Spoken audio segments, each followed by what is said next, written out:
Hello and welcome to my e-lesson. I am your guru and in this video we will learn the 10 most used formulas in Excel.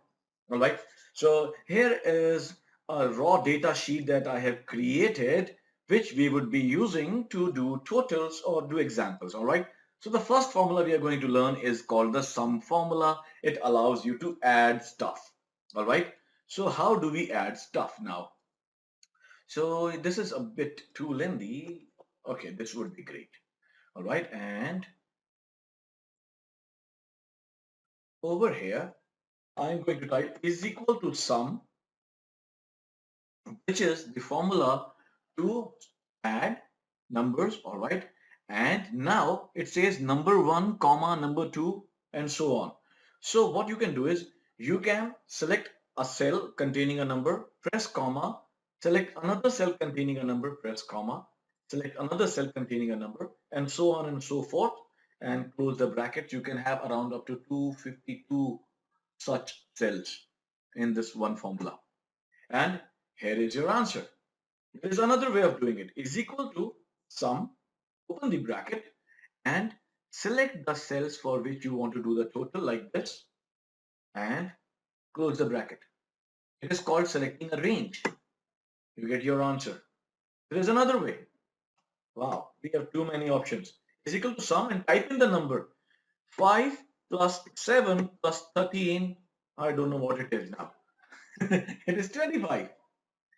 So this is how we do totals, and there is a cool trick. I'll tell you, just press Alt and is equal to key together and it will automatically do the total of the continuous cell range of numbers and you'll get your answer. See? Easy. So we are done with the sum formula and average. Now we all understand that averages are not good. One should never be an average person, but you need to find out the average of sales that happened from January, February, March, April, May, and June.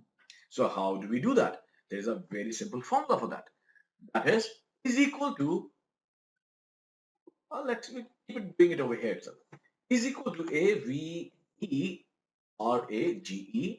and open the bracket and it says select your numbers. The way we did with the sum formula, we can select our numbers one by one. Again, comma, comma, comma, and another comma, and you can have this number also, so you can leave these two behind. And the average is 581. All right, that's one way. The other way is equal to average and select this range. Close the bracket. You get the average. So the average sales for January to June was 463. You can also select the average using this option where you type in the number 784, 442, 6 is 8, and I'm tired of typing more numbers.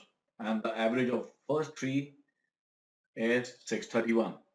See, you now know how to do averages. Very simple. Count formula, beautiful formula, all right? Now what it does is, it counts the number of cells in a range that contain numbers, all right? So I type in count and I select this complete area. This is how we apply it. Close the bracket. Now it says 8 cells in this range contain numbers 1, 2, 3, 4, 5, 6, 7, and this is 8. Date is also a number. These three are text, so it is not showing them in this count. If I make this as a A, see it turned into 7. I'm pressing Ctrl Z to go back. So now you know how to use the count formula. And counter, beautiful formula again, is equal to COUNTA, and it says count the number of cells in a range that are not empty. Now, in this range, we want to find out the cells which are not empty. See, there are 11 cells in this range which are not empty. For example, now if I delete one over here, now we know there are 12 cells in this range that are not empty, that contain anything. So that's the counter formula for you. Let's move on to the next one. These are all very, very useful formulas. Concatenate. All right, this is beautiful. Amazing formula. Is equal to concatenate, and it says joins several text strings into one text string. For example, I happen to have, say, first name and last name. Let's assume that this is the first name and this is the last name. Or let's say this is the country name and the city name. I want to have them together. So I will select the country name, all right, enter a comma, and now select the city name, close the bracket, and I will have India, Delhi mentioned over here, but this is not looking nice. There is no space in between them, all right? Or in certain cases, you might want a comma in between them. So I'll change the approach. I'll type in is equal to concatenate, open the bracket, select text 1, press comma, enter the quote symbol, enter a space, close the quote symbol, give a comma, and now select the second cell which you want to have join, close the bracket, and you have India, Delhi. We can edit this formula by double clicking over here, and between these quotes we can mention a comma symbol. Now see what will happen. It's India, comma Delhi, right? We can do this with first names and last names. Very common example. Now, if formula is a beautiful formula. Now, by the way, I'm showing you a shortcut version. So if you want to see even a more detailed version of these videos, you can go to my website, myelesson.org, and check out all these videos. There are also practice files available there for you to download, which you can use for practicing. Okay, next topic is if formula. One of the most used formula. Okay, say, okay, and let's see. Let's see, how do we give an example? If formula is a logical formula which checks whether a condition is met and returns one value if true and another value if false. All right. So what we'll do is we'll type in if, and it says logical test. My logical test can be, say, if this cell is equal to a text, say India. All right. Comma, value if true, say Hindi, which is the language of this country, and value if false, say if it is, we can mention the text as, okay, since you want a text as an answer, you have to mention it in quotes, and if it is not India written over here, then we can mention other language. See, I'll show you an example with numbers also, and close the bracket now. See, this is India, so we got an answer Hindi. If I type in USA over here, it becomes other language. Of course, USA is English. I am going to change this, and now I'm going to show you an example. The total sales. This is a bit advanced version of if formula. If the total sales is less than or equal to 3,000, comma, value if true, give good job, comma. If value is false, that means if it is lesser than this, then, sorry, we are doing it the other way. If it is less than 3,000, say, work harder, all right? And if it is false, that means if it is greater than 3,000, then we say, good job. I learned that from Hancock. See, it says work harder because your sales are less than 3,000. If I make it 3,100, good job. See? So if you believe that I'm doing a good job, do give a thumbs up on this video, all right? And now we are going to use count if formula. Beautiful formula, very effective, very useful. Now, I want to find out is equal to count if counts the number of cells within a range that meet a given criteria.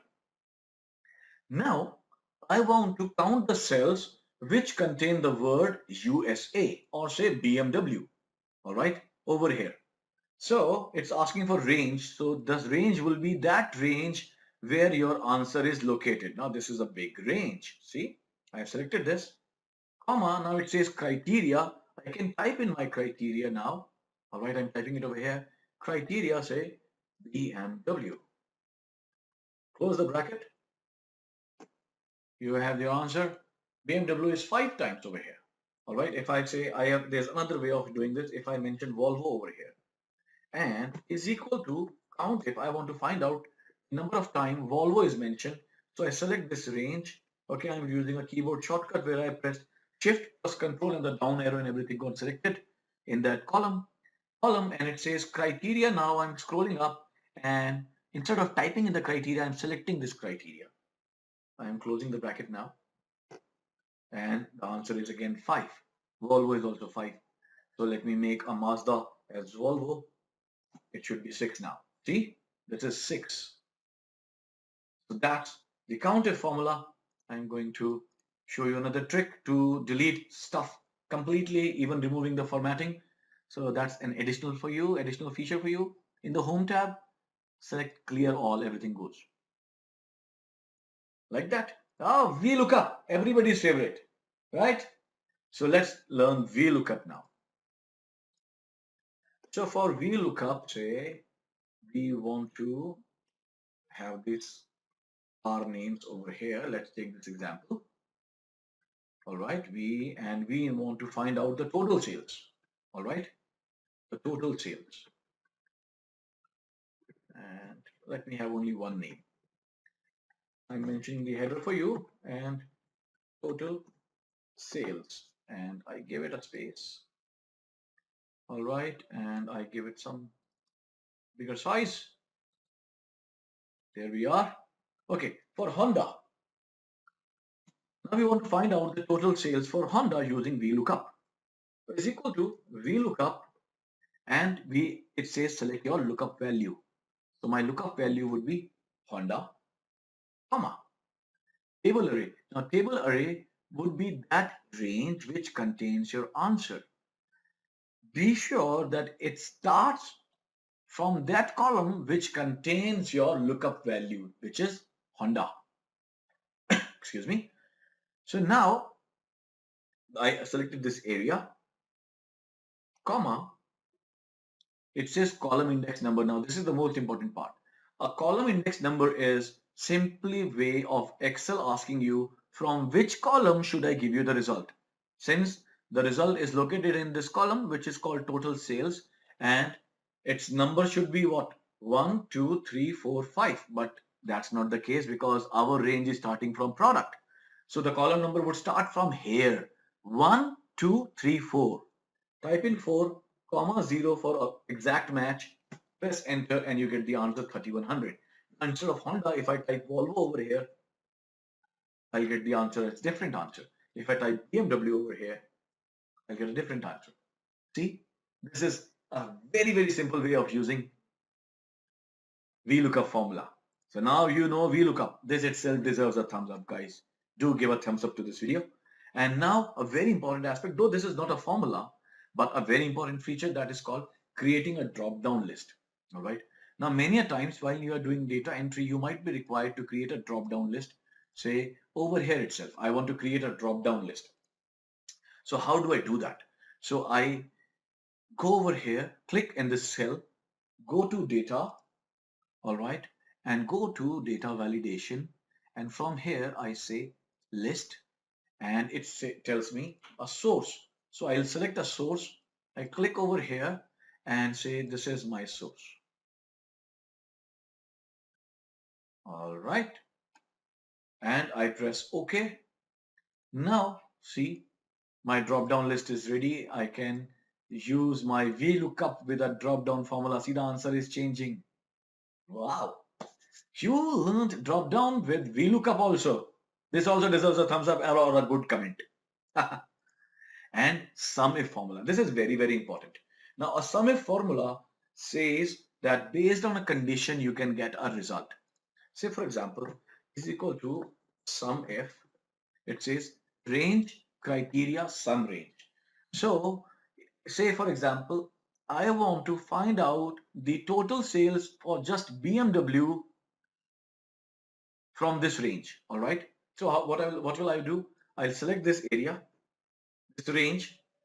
This range is the one which contains the criteria, and then say I can have my criteria mentioned over here. This can be my criteria, or I can even type it in, comma, sum range. Which cell do we want? Which range do we want to total up?